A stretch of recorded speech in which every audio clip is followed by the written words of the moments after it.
कराची में खवातीन के फ़ोन हैक करके उनकी नाजेबा वीडियो बनाकर उन्हें ब्लैकमेल करने का इंकशाफ हुआ है। ये किसी एक आदमी का काम था या उसके पीछे पूरा ग्रोह सरगर्म था? शब्बीर ने हकायक की खोज लगाने की कोशिश की है। खवातीन के फ़ोन तक कैसे रसाई हासिल की जाती थी और उन्हें किस तरह ब्लैकमेल किया जाता था, ये सब आप देख सकेंगे इस कहानी में। इस कहानी में एक ऐसी औरत का किरदार भी शामिल है जो मुबैना ब्लैकमेलर को जानती थी। मैं हूं पारस मसरूर और आप देख रहे हैं कोई देखे न देखे, शब्बीर तो देखेगा। शब्बीर ने देखा कि कराची के एक मारूफ इलाके में जहां दुकानें और होटल मौजूद थे और लोगों की आमद व रफ्त का सिलसिला भी जारी था, वहां एक औरत टहलने के से अंदाज में आगे बढ़ रही थी, जैसे वो किसी को तलाश कर रही हो। उसके करीब से एक ओबाश टाइप का नौजवान गुजरा तो औरत ने अपने हाथ के इशारे से उसे करीब बुलाया। भाई सुनो, ये चाय वाला चौक आपको पता है किधर है? फिर लड़के ने औरत को अजीब सी नजरों से देखा। क्या कह रही हो? नहीं, आप इधर ही रहते हो ना? मुझे चाय चौक जाना है। हाँ, थोड़ा सा दूर है, सीधा ही रास्ता जाता है। अच्छा ठीक है भाई, मेहरबानी। फिर लड़के ने औरत को अजीब सी नजरों से देखते हुए साथ चलने की पेशकश की। छोड़ दूं अगर बोलो तो आगे सीधा ही है। नहीं भाई, मैं चली जाऊंगी, शुक्रिया। इतना कहकर औरत आगे बढ़ गई और वही ओबाश नौजवान कुछ देर तक मोटरसाइकिल पर उसका पीछा करता रहा और जब औरत को एहसास हुआ कि कोई पीछे आ रहा है तो उसने मुड़कर देखा तो लड़का भाग गया। औरत अपनी मतलूबा जगह पहुंचकर एक ठेले के पास खड़ी हो गई, जैसे किसी ने उसे मिलने का वक्त दिया हो। भाई जी, एक प्लेट कितने की है? 180 रुपए की। अच्छा, एक गिलास पानी देना। मैं यहाँ बैठ जाऊँ? बैठ जाए।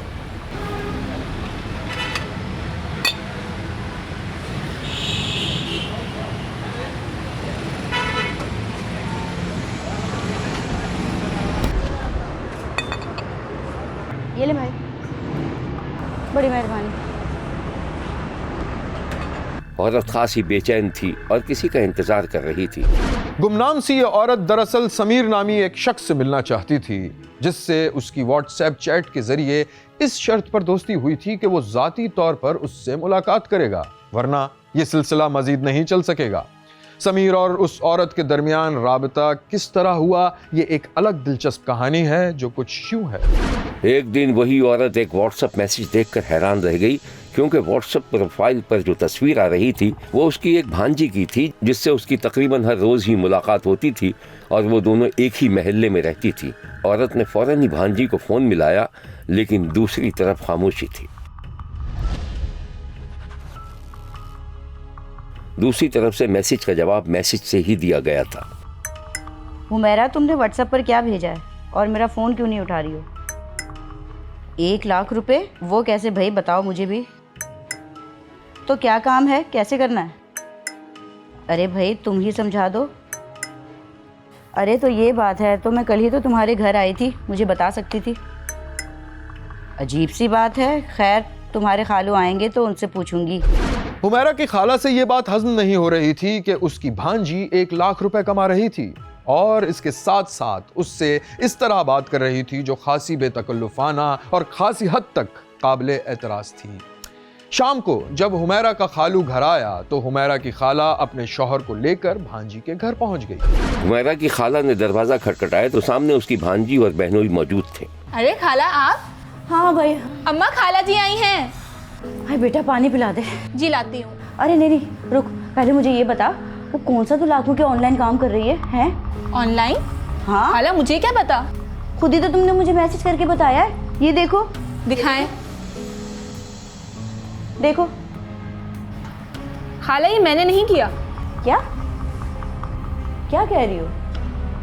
जैसे ही खाला ने अपनी भांजी को मैसेज दिखाने के लिए व्हाट्सएप खोला, उसी वक्त उसकी भांजी के आईडी से एक और मैसेज आ गया, जिस पर हुमैरा की खाला चौंक गई और उसने अपना मोबाइल फोन शौहर के आगे कर दिया। शौहर सारी सूरत हाल को भांप गया था। उसने बीवी को चुप रहने का इशारा करते हुए मैसेज पर बात करने के लिए कहा। बीवी हिचकिचाई तो शौहर ने उसे हौसला दिया और वो मैसेज का जवाब देने लगी। जा रही हैं आप? आते हैं, हम आते हैं। चले, अल्लाह हाफिज। हुमैरा की खाला और खालू की समझ में सारा खेला गया था। किसी ने 14 साला हुमैरा की आईडी हैक करके उसकी खाला के फोन तक रसाई हासिल कर ली थी। और अब वो नामालूम शख्स हुमैरा की खाला को ऑनलाइन जॉब का लालच दे रहा था और उसे फंसाने की कोशिश कर रहा था। हुमैरा की खाला और खालू फौरी तौर पर थाने पहुंच गए।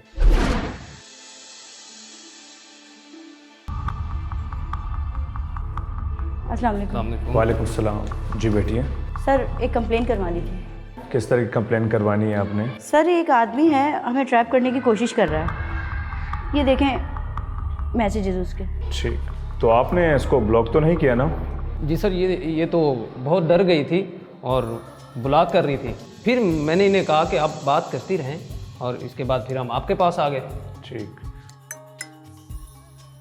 ये देखें सर, अभी भी उसका मैसेज आ रहा है, हालांकि हम तो यहाँ बैठे हैं। जवाब दें आप इसको, बिल्कुल भी इसे शक ना हो। समझ गए ना आप? इधर बैठ जाएं आप, पकड़ा जाएगा।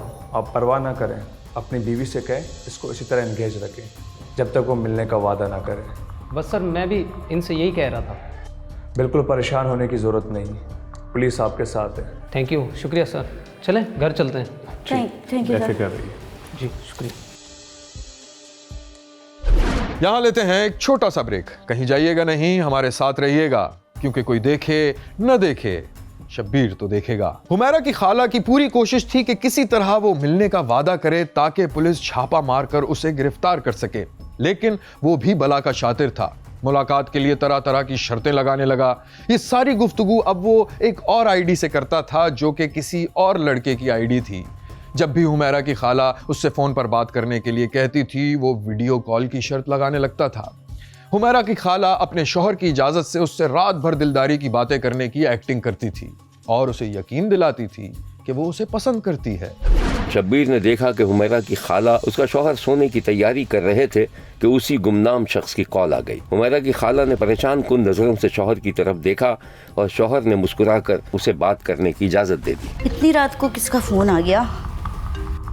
देखो, अरे उसी आदमी का फोन है।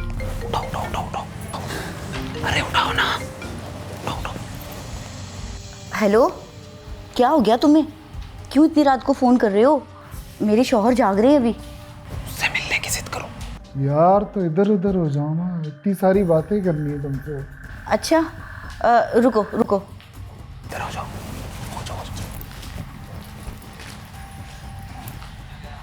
क्या हो गया तुम्हें? क्यों फोन कर रहे हो? नाराज क्यों हो रही हो मुझसे? अरे वो तो ऐसे शौहर को दिखाने के लिए हो रही थी। तुम तो कह रही थी तुम्हारी डाइवोर्स हो चुकी है। हाँ, तलाक तो हो गई। 3 साल हो गए मुझे तन्हा रहते हुए। तन्हा कहाँ हो, मैं हूँ ना तुम्हारे साथ। बस वो तो तुम मुझे किस्मत से मिल गए, नहीं तो मुझसे तो तन्हा बिल्कुल नहीं रहा जाना था। देखो समीर, अब ना मुझसे तुम्हारे बगैर रहा नहीं जा रहा। देखो तुम मुझे कहीं धोखा तो नहीं दे रहे? तुम जैसी खूबसूरत लड़की को धोखा देने के बारे में मैं सोच भी नहीं सकता। असल में सोशल मीडिया का मैं इतना इस्तेमाल नहीं करता। मैं तस्वीर अपलोड करता हूँ, वो उड़ जाती है। अच्छा, वैसे तुमने ये तो बताया ही नहीं कि तुम रहते कहाँ हो? रहता तो आपके ही शहर में हूँ, कराची में। क्या? कराची? तुम्हें कैसे पता कि मैं कराची में रहती हूँ? इंसान जिससे मोहब्बत करता है ना, उसकी बहुत सारी बातें जान लेता है। तुम्हारे बारे में मैंने बहुत कुछ जान लिया। देखो तुम मुझे एक दफ़ा मिल गए ना, तो तुम जो कहोगे वो मैं करूँगी। तुमने कभी पूछा ही नहीं मैं क्या करता हूँ। अरे दिल में रहने वालों से सवाल कौन करता है? कुछ ना कुछ तो करते ही होगे। 2 वक्त की रोटी तो खिला ही लोगे। 2 वक्त की रोटी? मेरे पास 3 गाड़ियाँ और पैसा इतना है कि तुम सोच भी नहीं सकती। गिनोगी तो तुमसे गिना नहीं जाएगा। और हम दोनों मिलकर जब काम करेंगे ना, तो इतना पैसा कमाएंगे, तुम्हारी सोच है। वैसे ऐसे कौन सा काम है जिसमें इतना पैसा है? ऐसा काम है कि तुम जैसी खूबसूरत लड़की के लिए उसमें पैसा ही पैसा है। फिर भी ऐसा कौन सा काम है जिसमें इतना पैसा है? हाँ ना, कर लोगी? हाँ हाँ कर लूँगी, बस तुम एक दफ़ा मिल तो लो। तुम हमेशा बहाने बनाते रहते हो।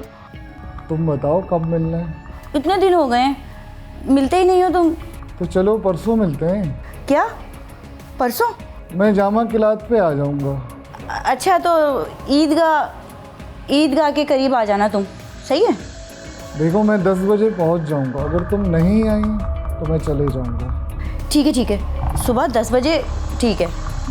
और देखो मुझे ख्वार मत कर देना तुम, घर पे 100 जवाब देने होते हैं।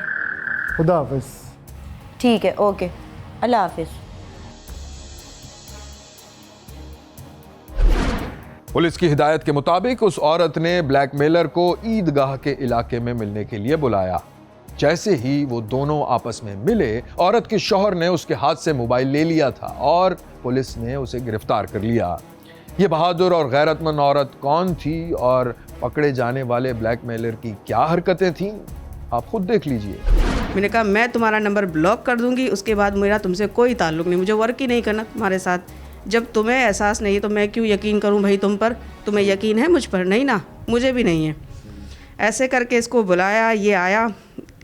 ईदगाह SHO ने जो मोबाइल वहाँ पहले से मौजूद थी, उन्होंने अपना कारकर्दगी दिखाई। मेरे हस्बैंड थे, मेरे हस्बैंड आकर खड़े रहे, मैं जाकर खड़ी रही। मैंने कहा फ़िरोज़? बोला जी। मैंने कहा मैं ही हूँ कंवल। हम खड़े थे, मेरे हस्बैंड ने डायरेक्टली आके कहा कि वो सामने थे कि फ़िरोज़ ने कहा ना कि आप, तो मेरे हस्बैंड ने कहा मैं इसका हस्बैंड हूँ। बोला हाँ। बोले ये तो, बोला नहीं मेरी बीवी है भाई।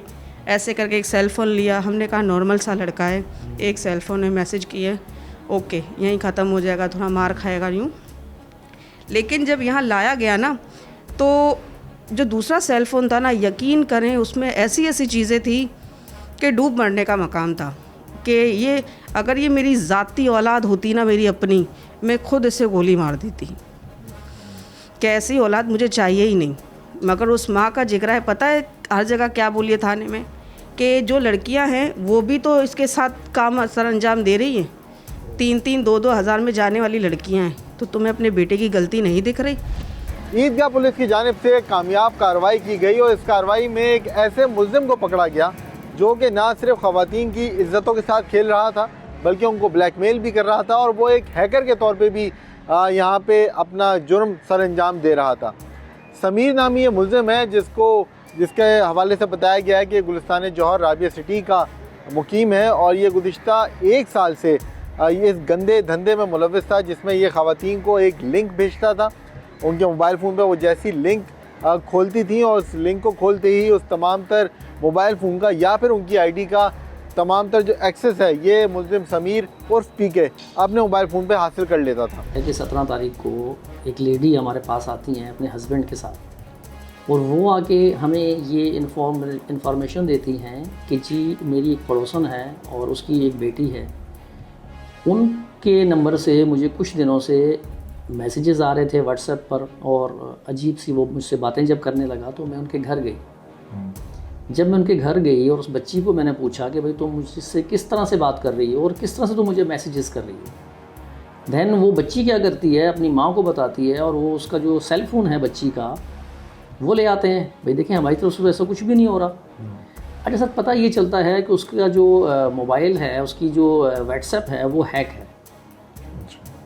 वो उस बच्ची को और उसकी माँ को लेके मेरे पास आ जाते हैं और आके मुझे सारी इन्फॉर्मेशन बताते हैं। उसका शौहर जो लेडी हैं उनका शौहर भी साथ आता है और उसने आके बताया कि सर ऐसे ऐसे है। और आज हमने वो चूँकि हमसे बहुत ज़्यादा रेजिस्ट कर रहा था कि जी डेट करनी है, मतलब मैंने आपके साथ डेट करनी है, कहीं खाना खाना है या कुछ भी XYZ, तो सर हमने उसको अपनी जुरिडिक्शन में बुलवा लिया है। ठीक। और आप उसको देख लें कि इसके ख़िलाफ़ क्या एक्शन बनता है, कानून क्या कहता है, तो उस तरह से आप इसके ख़िलाफ़ एक्शन लें। बात तो पाकिस्तान की बेटी को कमज़ोर होने का हक़ ही नहीं है, वरना ये जैसे तैसे लोग अपना काम करके जाएंगे। ठीक है, मैं तो ये चाहूँगी कि हर लड़की खुद में इतनी हिम्मत रखे, कोई ज़रूरत नहीं है किसी का सपोर्ट लेने की। ठीक है, खुद में इतनी हिम्मत रखो कि सामने वाले की आँख से आँख मिलाकर उसे जवाब दे पाओ, चाहे फिर वो कहीं का भी बदमाश आ जाए, है ना। मैंने हिम्मत दिखाई है, तुम भी दिखाओ। ये समीर खान और फ़िरोज़ ये जो भी है ना, कुछ भी नहीं है। लड़कियां चाहे क्या कुछ नहीं कर सकती, सब कुछ पूरा मुल्क एक लड़की संभाल सकती है अगर अपनी पर आ जाए तो फिर डरती क्यों हो? सामने आके लड़ो। कोई साथ नहीं दे रहा, कितने दिन तक नहीं देगा? महीना, 2 महीना, 1 साल, आखिरकार सबको जब हकीकत पता चलेगी सब तुम्हारे सपोर्ट में खड़े होंगे। किसी को पता नहीं था मेरे साथ क्या चल रहा है क्या नहीं। अब मैं खड़ी हूँ तो सब है ना मेरे बैक सपोर्ट पे, सही का साथ दे रहे हैं तो तुम भी ये चीज़ देखो, अपने लिए अपने हक में बोलना सीखो, वरना ये समीर जैसे कुछ ना कुछ करते ही रहेंगे, तुम्हारी इज्जतें भी ख़राब होगी, आज तुम्हारी ये कल तुमसे आने वाली नस्ल की भी ख़राब होगी। तो हिम्मत पकड़ो भाई अपनी, किसी का साथ लेने की ज़रूरत नहीं है। मेरी कहीं ज़रूरत पड़ी है तो बेशक मैं आधी रात को भी हाजिर हूँ। मेरी जहाँ ज़रूरत पड़ेगी, मेरी बहनों को, अपने पुलिस एहलकाम को, जिनको भी मेरी ज़रूरत है ना, मेरी ज़ात से मैं हाजिर हूँ। तो बच्चे हैं, बच्चियां हैं, पेरेंट्स का भी काम है कि उन पे नज़र रखें, प्लस बच्चों को इतना कंफर्टेबल करें कि वो अपनी हर बात आपसे शेयर करें। अगर कोई उन्हें सुहाने ख्वाब दिखा रहा है, अगर किसी बच्ची को कोई ये कह रहा है कि जी मैं शादी के बाद तुम्हारे लिए तारे तोड़ के लाऊंगा, ठीक है, तो ये एक इम्पॉसिबल सी बात है ना, तारे तो कोई भी तोड़ के नहीं ला सकता। तो आप उसके झांसे में ना आए, अपने पेरेंट्स से उसकी बातें शेयर करें। अगर कोई आपको लालच दे रहा है, चाहे वो शादी का झांसा देकर कोई लालच दे रहा है, चाहे वो अर्निंग का करके आपको कर रहा है, आपको कहीं बुला रहा है, पहले तो आप अकेले ना जाएं। कोई भी आपको, चाहे वो आपका दोस्त है, वो आपको किसी ऐसी जगह पर बुला रहा है, आप उसके पास ना जाएं, ना उस पर ट्रस्ट करें। शब्बीर को पता चला है कि गिरफ्तारी के बाद मुलजिम ने पुलिस को भारी रिश्वत की पेशकश की थी। पुलिस अपनी खुसूसी टीम के साथ मजीद तफ्तीश कर रही है। मुलजिम पर 100 से ज्यादा खवातीन के मोबाइल फोन हैक करने का इल्ज़ाम है। ये भी पता चला है कि मुलजिम इन खवातीन को माली फ़ायदा हासिल करने और जिनसी तौर पर ब्लैकमेल करने के लिए इस्तेमाल किया करता था। शब्बीर का कहना है कि सोशल मीडिया पर किसी भी मशकूक लिंक को ना खोला जाए और अपने प्रोफाइल्स में जो तस्वीरें अपलोड की जाएं उन तक आम लोगों की रसाई को भी नामुमकिन बनाया जाए। देखते रहिए, क्योंकि कोई देखे न देखे, शब्बीर तो देखेगा।